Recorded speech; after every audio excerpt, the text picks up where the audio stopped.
Hi everybody, Jessie here from jessiebanks.com and welcome back to another video. This time I have a Tip Me Tuesday video for the greeting farm, and I'm coloring up this first girl here that I stamped out from the Get Well Soon stamp.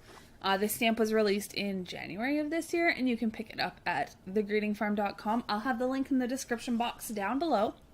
So I'm starting off with E23. I hope I zoom in here a little bit for you guys. I think I do, but starting off with E23, and I'm going in and I'm adding everywhere that there would be a bit of a shadow. So underneath of her hairline and where her sleeve comes over top of her arms, the underside of her arms, there we go. And we're zooming in a little bit. Now I'm coming in with E11 and I'm blending that out. When I'm blending it out, I'm taking my lighter color and I'm going all the way back to the stamped line and blending over top of that E23.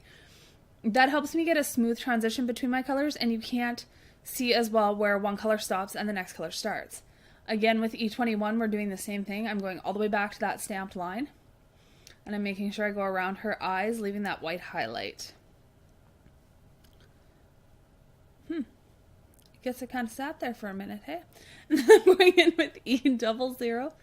And we're blending that out. I might not be going all the way back, but I am definitely going back into those darker colors to pull that out. Then we're going to come in with our cheeks, and I'm going to add a little bit of R20. Just where her little rosy cheeks would be, and E000. Now I do that so that I don't have to put a second coat of color on. I am coloring on Copic Express It blending card. I do find if I color on Neenah paper or anything like that, I do have to use 2 layers, like 2 coats of my marker in order to get my blending as nice as I can get it in one on the Copic Express It card. So keep that in mind based upon what paper you're using. Now I'm doing E51 with the hair, and I'm just flicking that in. When I do hair, I work backwards of everything else. I work light to dark instead of dark to light, because I don't want everything to blend itself out, and I want to see all those streaky strokes and flicks that I'm putting in to create the depth and dimension in the hair. As I was saying about the paper though, definitely practice on whatever you're going to color on. If you're going to buy Copic paper, because it's expensive, but I buy like a ream of it every year or two, and I make a ton of cards. So the paper lasts a long time. But whatever paper you're going to color on is what you want to practice with. So if you're going to use Neenah paper, color on Neenah paper, because you're going to get really, really used to how that paper reacts and how it takes color and what orders you have to do things in and all that kind of stuff. So it all depends on what you're going to choose to use, and definitely practice and get used to the paper that you're going to use. That's, yeah. All I can say about that, I guess. So E53, and as I'm coming in with these colors, my flicks are getting shorter, so I'm leaving a nice bright light highlight in her hair. I don't want to end up with it all being one color. And then we'll come in, I think I use E55 as next. And again, we're coming, but I'm not going out as far as I did with the last color, so you can see where the E53 stretches out a little bit further than the E55 does.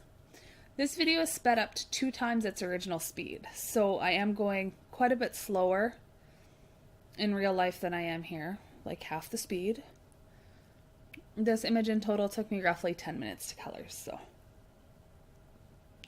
If you're finding that your colors are drying on you too fast, work in sections. Do one side of her hair and then do the other side. Do her face and then do her neck and her arms.